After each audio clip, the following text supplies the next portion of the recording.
যদি পারফেক্ট সেমাই পুডিং বানাতে চান তাহলে এই রেসিপিটা আপনাদের জন্য। আসসালামু আলাইকুম। আজকে আমার নতুন আরেকটা রেসিপি সেমাই পুডিং। দেখেন কত সুন্দর লোভনীয় হয়েছে, খেতে অনেক টেস্ট। প্রথমে আমি যেটাতে লাগাই পুডিংটা সেট করব ওইটা বসাইয়া আমি এখানে 4 টেবিল চিনি দিয়ে দিছি। পরে চিনিটাকে আমি সুন্দর করে ছড়িয়ে দিছি যাতে সব দিক দিয়ে ক্যারামেলটা ঠিকমতো আসে। এখানে আমি 1 টেবিল চামচ পানি দিয়ে দিছি। যখন একটু ক্যারামেল আসা শুরু হয়েছে তখন এই পর্যায়ে আমি সুন্দর করে এটাকে লাড়া দিয়ে দিছি, যেহেতু যে জায়গায় ক্যারামেলটা না হয়েছে ওই জায়গাতে ক্যারামেলটা হয়ে যায়, সেই জন্য আমার ক্যারামেলটা একদম হয়ে গেছে। এটা নামানোর সাথে সাথে এই যে আপনারা সেমাই দিয়ে দিতে হবে, তাহলে ক্যারামেলটা খুব তাড়াতাড়ি সেট হয়ে যায়। সেজন্য একদম গরম অবস্থায় আমি সেমাইটা দিয়ে দিছি এখানে।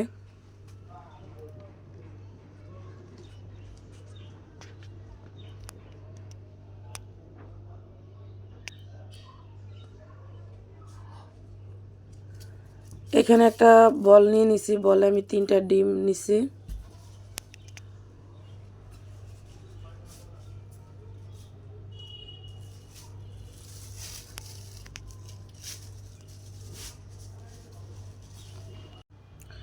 তিনটা ডিমের সাথে আমি 2 টেবিল চামচ এখানে চিনি দিচ্ছি, যেহেতু আমার দুধটা অনেক মিষ্টি সেজন্য।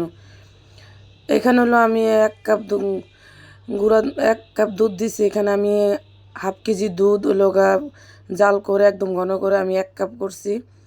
আর এই দুধের ভিতরে আমি হাফ কাপেরও কম গুঁড়া দুধ অ্যাড করছি। এখানে হালকা একটু ভ্যানিলা এসেন্স দিয়ে দিছি। এটা আপনারা কাঁটা চামচ দিয়েও করতে পারেন, ব্লেন্ডার করে নিলে বেশি ভালো হয়, সেজন্য আমি ব্লেন্ডার করে নিছি। নিয়ে এটা সুন্দর করে এটা ছাঁকা নিতে হবে, যেহেতু এটার ভিতরে কোনো লাম্পস না থাকে।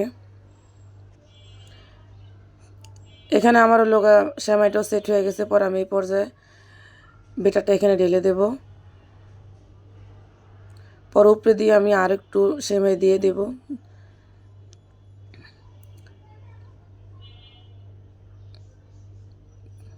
এখানে সুন্দর লাগার জন্য আমি 2টা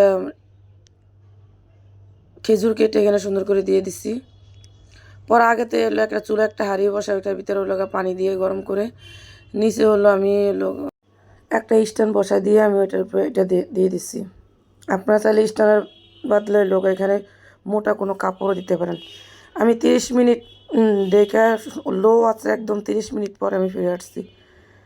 30 মিনিট পর আমি চেক করে দেখছি যে আমার পুডিংটা একদম পুরোপুরি সেট হয়ে গেছে। এরপর যে আমি এটাকে নামিয়ে রাখবো, নামিয়ে আমি ঠান্ডা হওয়ার জন্য রেখে দেবো। ঠান্ডা হওয়ার পরও আমি এখানে পুডিংটা ঠান্ডা ঠান্ডা ভালো লাগে, সেই জন্য আমি ঠান্ডা হওয়ার পরও আমি 1 ঘন্টা ফ্রিজে রাখবো। 1 ঘন্টা পরে আমি আপনাদেরকে পরিবেশন করে দেখাচ্ছি। আমি প্রথমে সাইডটা একটু সারিয়ে নেব। কে কোথা থেকে আমার ভিডিওটা দেখছেন সব অবশ্যই লাইক কমেন্ট শেয়ার করবেন।